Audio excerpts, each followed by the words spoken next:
सभिनी खे ख़ुशि आबाद रखे।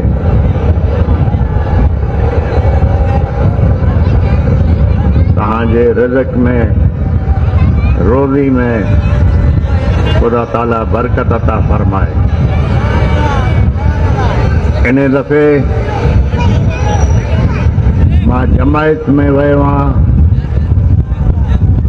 काफ़ी माण्हुनि सां मिलियो आहियां ऐं मूंखे तमामु ख़ुशी थी आहे जो असांजी जमायत जी छोकिरियूं डॉक्टर भी थी वयूं आहिनि, वकील भी थी वयूं आहिनि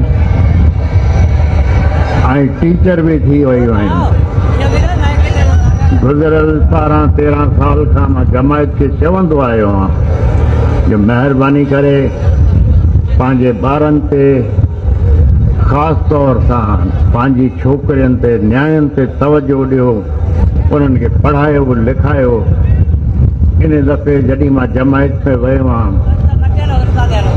त मूंखे ॿुधायो वियो आहे, मां मिलियो बि आहियां, ख़ुदा जे फज़लो करम सां तव्हांजी जमायत मां छोकिरियूं डॉक्टर भी थी वयूं आहिनि, चङी जाइ ते पहुची वयूं ऐं महिरबानी करे तव्हां पंहिंजी औलाद ते तवजो ॾियो, छोकरनि जी सोहबत ते नज़र रखो।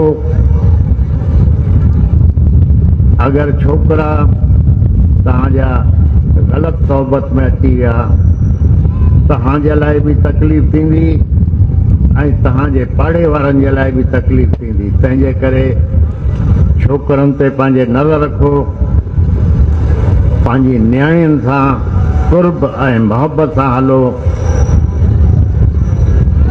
छोकिरियुनि जी तालीम ते तव्हां